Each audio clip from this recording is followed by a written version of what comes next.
actually, is there a trend and a rule at the moment? If in doubt, I think pastels always help. Okay. I'm a big fan of pink and green. I'm also obviously today in my favourite pink outfit. Tell me about your outfit, because I gathered that this wasn't necessarily your choice. Well, I put it out to my Instagram audience and they voted for this one, which I wore last year, and it made its first appearance in 2011 at the royal wedding. So it's a keeper. It's got future-proof appeal.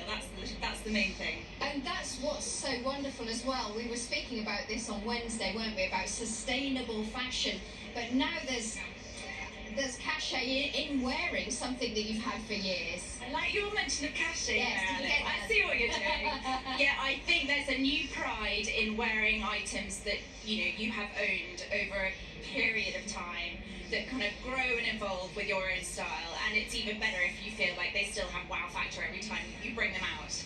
I wore a dress yesterday which had been kindly loaned to me from a designer, and I spoke with my mum yesterday evening, and she said in the 70s, the 60s even, she had a dress just the same as that. Now, wouldn't it be great if maybe now people are buying outfits that are built to last, and they hand them down to future generations? Yeah, that's what I tell my husband, Alex. Whenever I buy anything, I'm like, it's for one of our two girls. I'm sure even though one would not be seen dead in a dress.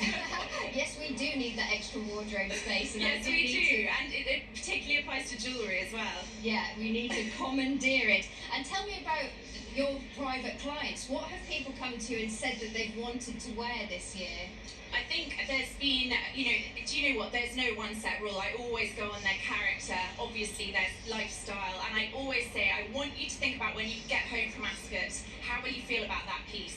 Will you think, oh my goodness, I can't believe I spent so much, or will it still have that va-va-voom that you want to wear it again and again, and you don't sort of mind that other people have seen it? So it's really about thinking beyond the main event, beyond that first ta-da moment. But I've just seen a client, she actually tripped over up the steps trying to get to me. I was like, don't worry, slow down. But she's here in a gorgeous cape outfit. I've seen Carrie Johnson in a lovely cream outfit. I think it was cream. She's surrounded by so many paparazzi. But I'm seeing a lot of pinks. Obviously, we're in pink today. I think anything goes. I've gone back to the 70s. I'm wearing a paisley print. Oh, well, and Freddie. I mean, you've got some colour in your tie, Freddie. I love it. Yes. Let's talk about the gentleman, because it really is quite a tough job. But Freddie has been wearing some spectacular waistcoats all week. Indeed, yes. I've sort of collected them over the years, so it's something, I wear every year. It's not just something I buy every year, so there you go. I see what I've you're learned doing. from you.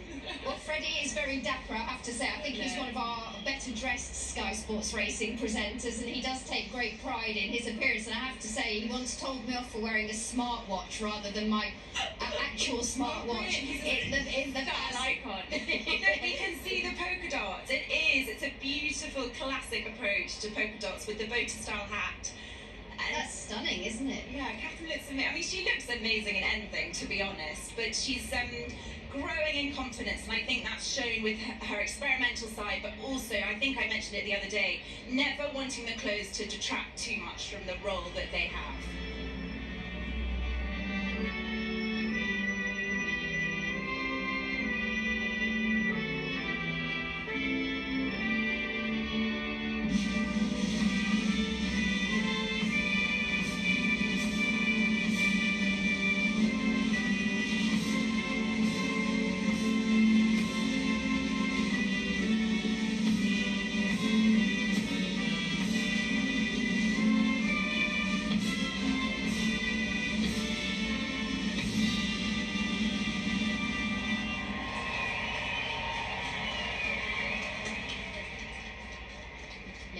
National anthem there, and the crowd applauding and cheering, and everyone was doffing their caps as well. And I have to say, there was even must have been a fairly strong gust of wind, because I did notice the Duchess of Cambridge hat had the...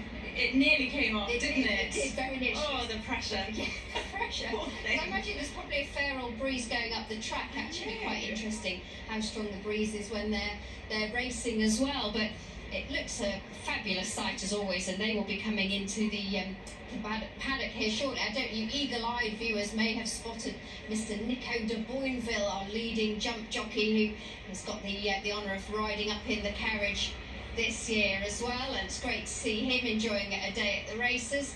And they have a wonderful lunch, and it's all a very nice thing to do, isn't it? Listening out for the cheer, I think we're about to get a big cheer as they come in. The anticipation after such a busy weekend with the Platinum Jubilee. I don't know how they did it. I know there are a lot of people helping behind the scenes, but they had real kind of energy, didn't they? You can hear it. They're coming through.